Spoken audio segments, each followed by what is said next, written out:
Evo, draga braćo i sestre, poslije Boga i poslije Isusa Krista, nijedna osoba ne zaslužuje toliko naše pažnje, naše pozornosti, pa i naše pobožnosti i vjernosti, koliko naša nebeska majka, blažena djevica Marija. I doista od samih početaka kršćanstva Marija se na poseban način u crkvi štovala, na poseban način se Mariji iskazivala istinska ljubav i ona istinska pobožnost. Sigurno je da nema kršćanske crkve u svijetu, pa i prave kršćanske kuće i prave kršćanske obitelji u kojoj nema Gospine slike ili kipa. Na sve Marijine blagdane Božji pobožni puk ispunja Marijina svetišta, Marijine crkve, hodočasti, moli, njoj pjeva u čast i na slavu trojedinog Boga. Kao majka Kristova, ali kao majka svakog od nas, Marija je to itekako zaslužila. Njena zasluga i njena značajnost u povijesti svijeta i ljudskog roda seže u vrijeme i trenutaka kad je na božansku ponudu bogomajčinstva spremno odgovorila anđelu Božjemu: neka mi bude po tvojoj riječi. Da, ispunjala cijeli Marijin život. Zbog toga joj život uz Isusa bio lijep, ali nije bio bez kušnje. Njezina vjera proizlazila je i prolazila kroz mnoge životne kušnje i životne ispite. Imala je Marija kušnje i rođenja Isusa u Betlihemskoj štali. Imala je Marija i kušnje bijega u Egipat. Pratila je do smrti ožalošćena Isusovo umiranje na Kalvariji i još niz drugih ne malih problema ispunjalo je njen život. Te neprilike ugrožavale su njenu vjeru, ali Marija se nije dala slomiti u tim i takovim trenucima. U snagu Duha Svetoga Marija je ostala vjerna zadanoj riječi i uvijek prihvaćanju Božje volje. I upravo je to Marijina i najveća odlika, prihvaćanje volje Božje u svakom svom trenutku života. A draga braćo i sestre, što mi možemo reći za sebe? Kako i koliko mi prihvaćamo volju Božju? Kako i koliko mi ostajemo vjerni zadanoj riječi? Koliko ostajemo vjerni obećanju samom Bogu? Prvo ono naše da obećanje Bogu za nas izrekli su naši roditelji, kumovi na svetom krštenju. Ali smo to sami s punom sviješću ponovili u sakramentu krizme, ženbe, svetog reda, zavjeta. Održavamo li mi svoju riječ? Ne zaboravimo da smo kao narod preko naših pradjedova pred 14 stoljeća dragovoljno prihvatili Krista i vjeru. I kao narod poput Marije rekli svoj nacionalno i vjersko da. Bilo je to naš hrvatski krsni zavjet.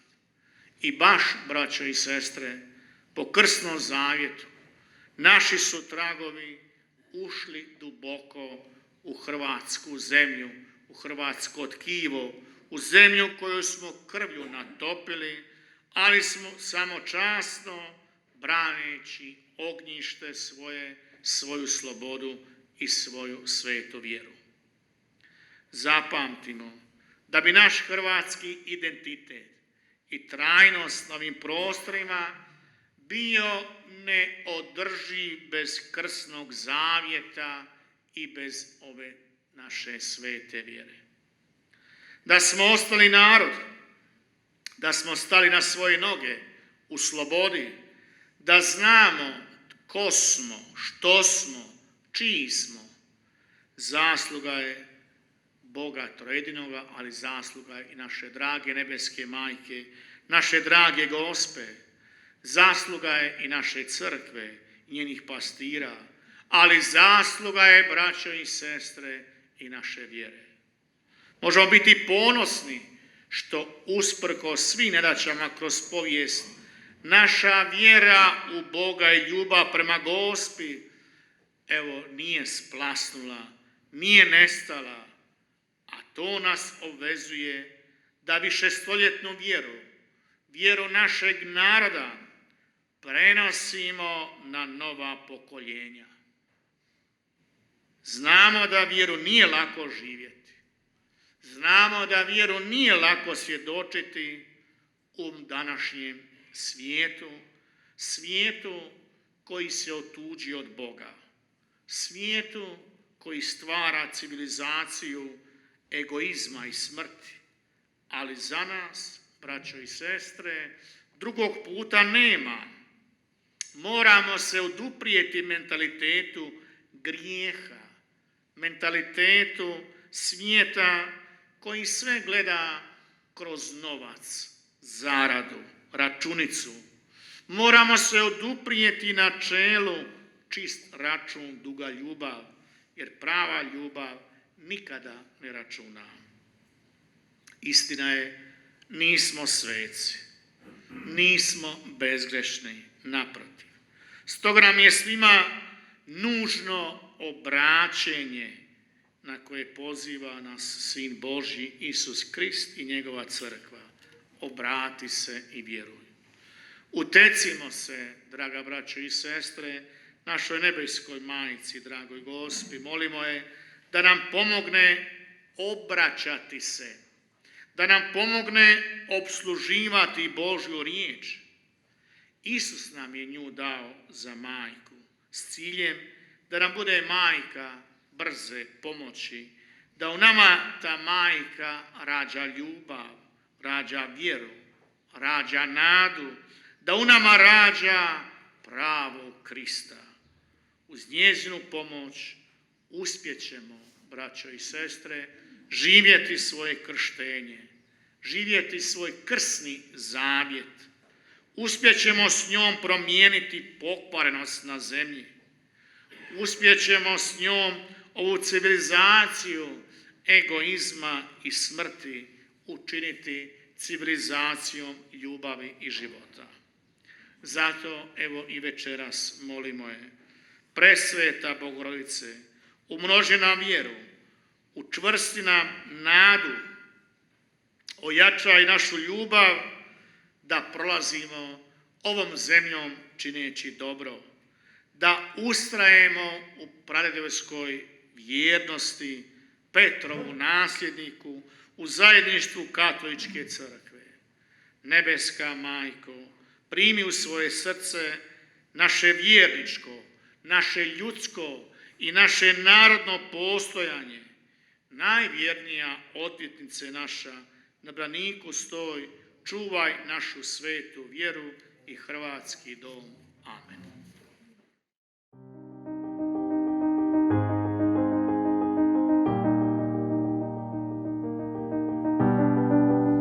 Hvala ti, Gospodine, za sve što sam danas primio od tebe.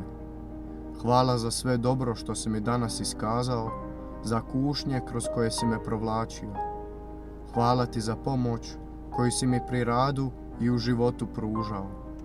U ruke tvoje, Gospodine, predajem duh svoj. Ti si me otkupio, Gospodine Bože vjerni. Tebi prikazujem svaki budući trenutak mog života.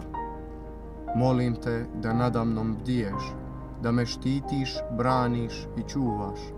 Stoga se stavljam u tvoje presveto srce i pod plašt svetog Josipa i majke Marije, da me oni zagovaraju i bdiju nadamnom. Tvoji sveti anđeli neka budu uzame i neka me čuvaju, i tvoj blagoslov neka bude nadamnom. Amen.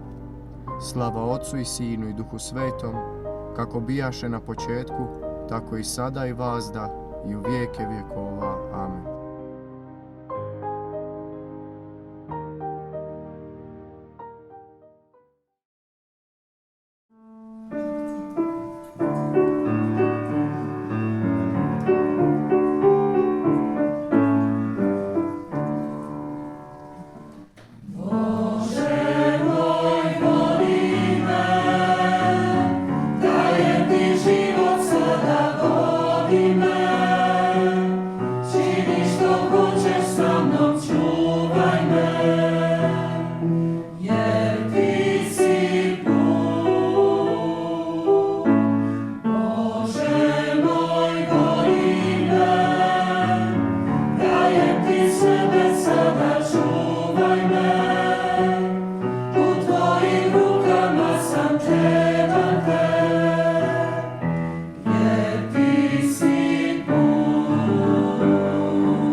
Rukama sam